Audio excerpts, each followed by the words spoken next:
Hi students, welcome to first code YouTube channel. C language की इस series में आज हम लोग समझेंगे रिलेशनल ऑपरेटर्स के बारे में।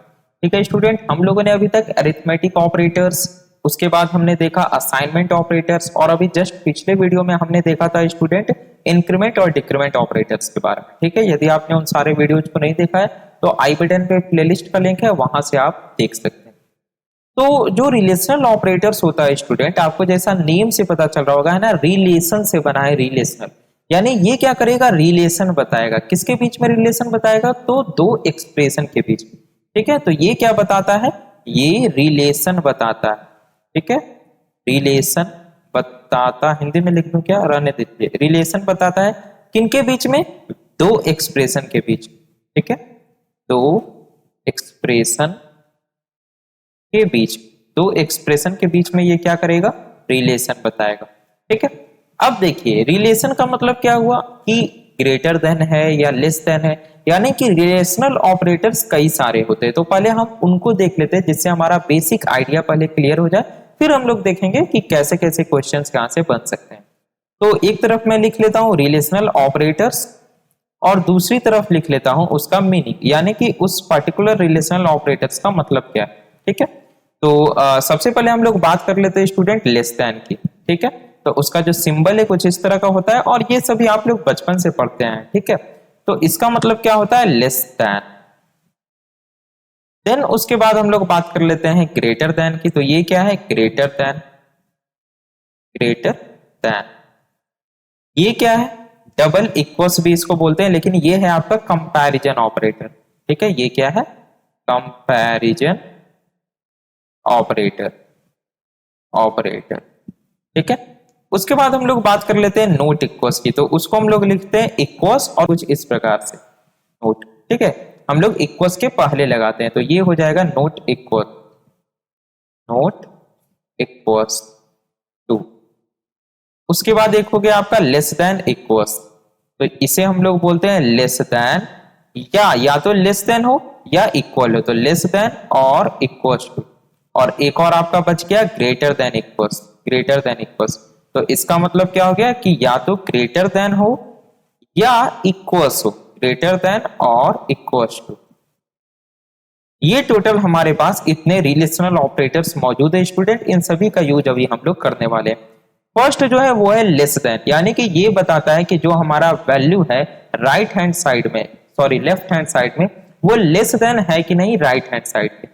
ठीक है, तो हम लोग देख लेते हैं एग्जाम्पल के माध्यम से। अगर मैं यहाँ पे लिखूं एग्जाम्पल, तो देखिए सबसे पहले हम लोग लेस देन देखते हैं। तो कुछ इस प्रकार से, अगर कहीं पे लिखा हुआ है 5 लेस देन 3, ठीक है, 5 लेस देन 3, तो यहां पे हमने क्या किया है? यहां पे हमने रिलेशनल ऑपरेटर लेस देन का यूज किया। ठीक है, तो ये क्या देखेगा कि लेफ्ट हैंड साइड में जो ऑपरेंड है, लेफ्ट हैंड साइड में जो ऑपरेंड है LHS में, वो राइट हैंड साइड के ऑपरेंड से छोटा है या नहीं।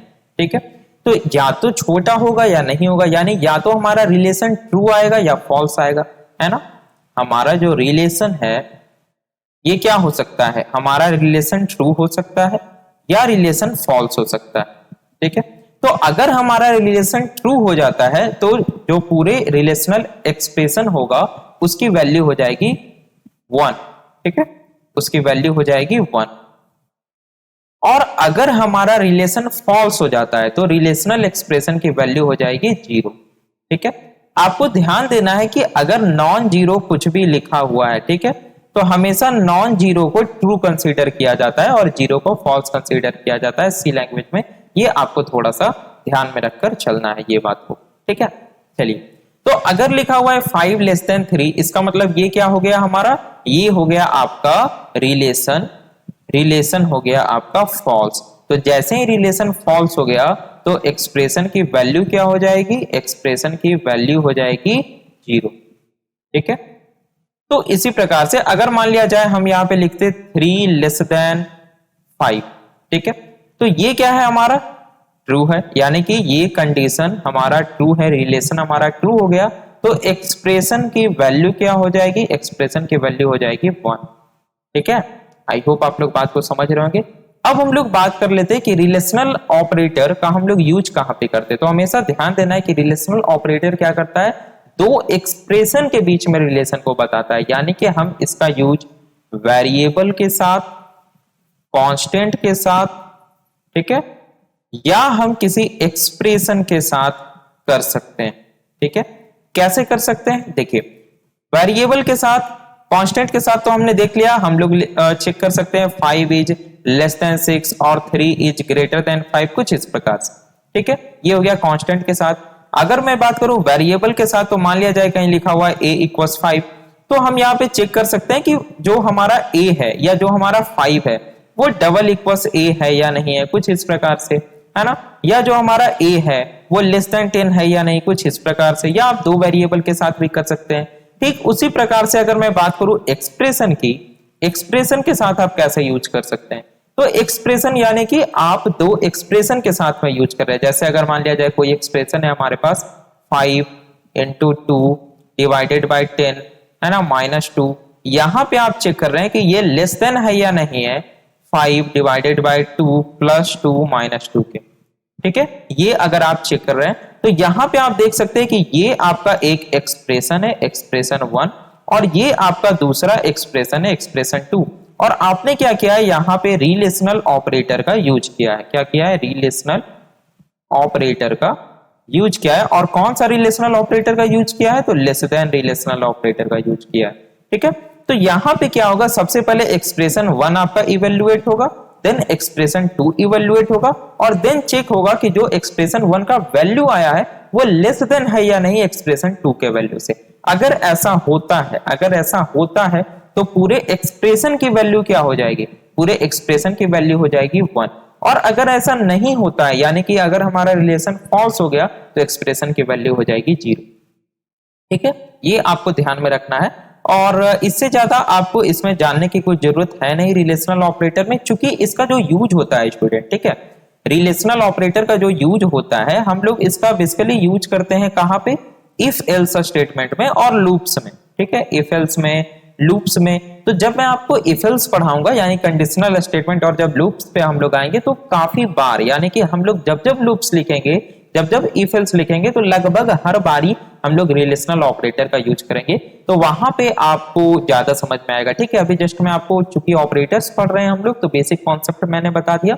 और इन सभी का अगर आप चाहें तो एक एक एग्जाम्पल भी देख सकते हैं, जैसे मैं आपको एक एक एग्जाम्पल करा देता हूं, जिससे जो बेसिक अंडरस्टैंडिंग है वो आपकी हो जाए। ठीक है, तो एक एग्जाम्पल ले लेते हैं। जैसे मान लिया जाए a है, इसके वैल्यू है 9, और b है, b के वैल्यू है 5।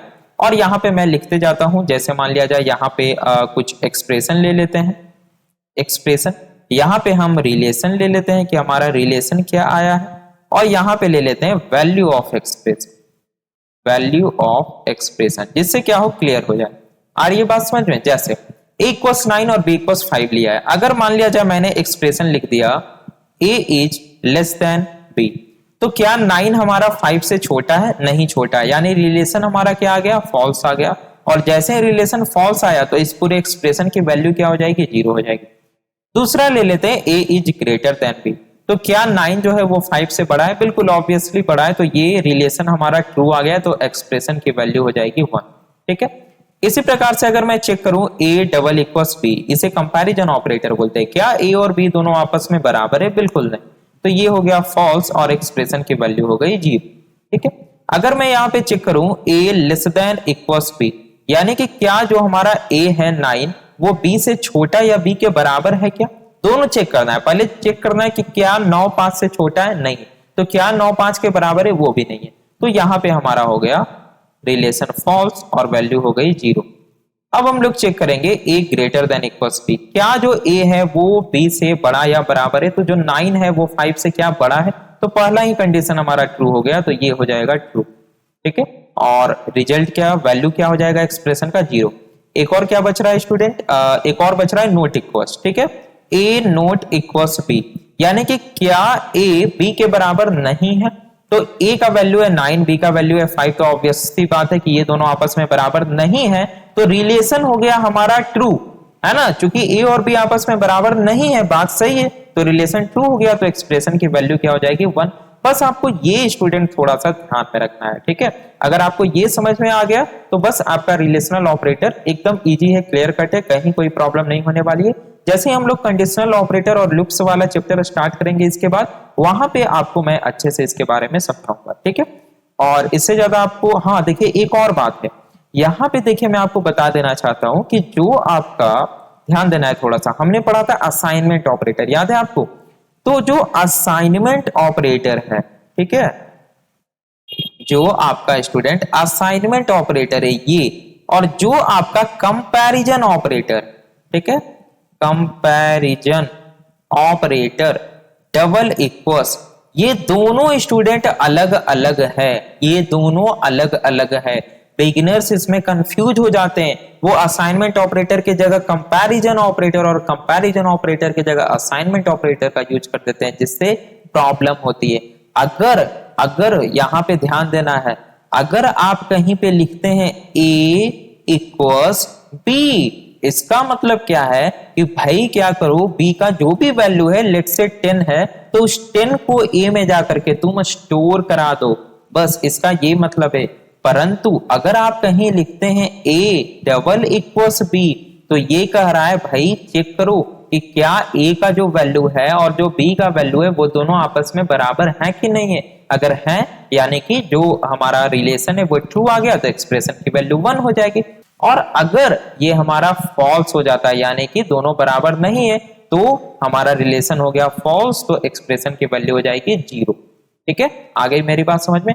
तो थोड़ा सा आपको खास ध्यान रखना है असाइनमेंट ऑपरेटर और कंपैरिजन ऑपरेटर के बीच में, क्योंकि इसमें बच्चों को बहुत ज्यादा कंफ्यूजन होता है। ठीक है, जस्ट इससे ज्यादा आपको स्टूडेंट रिलेशनल ऑपरेटर में जानने की जरूरत नहीं है, ये इनफ है आपके लिए। ठीक है स्टूडेंट, और मैं आपको बता देना चाहता हूं कि हमारे channel first code let's begin पे स्टूडेंट सी लैंग्वेज का कंप्लीट जो प्लेलिस्ट है वो अवेलेबल है, आप यहां से जा करके एक्सेस कर सकते हैं। ठीक है, ये देखिए ये कंप्लीट प्लेलिस्ट अवेलेबल है सी लैंग्वेज का, यहां से जाके आप एक्सेस कर सकते हैं, मैंने लिंक भी दे रखा है डिस्क्रिप्शन में। और सी लैंग्वेज का जो एमसीक्यू सीरीज है ये लाइव चलता है, और इसका लेटेस्ट शेड्यूल आपको हमारे चैनल के कम्युनिटी पोस्ट के माध्यम से देख लेना है, क्योंकि ये हमेशा चेंज होते रहता है ना टाइम के हिसाब से। ठीक है स्टूडेंट, तो मिलते हैं हम लोग अपने नेक्स्ट लेक्चर में। Thanks for watching.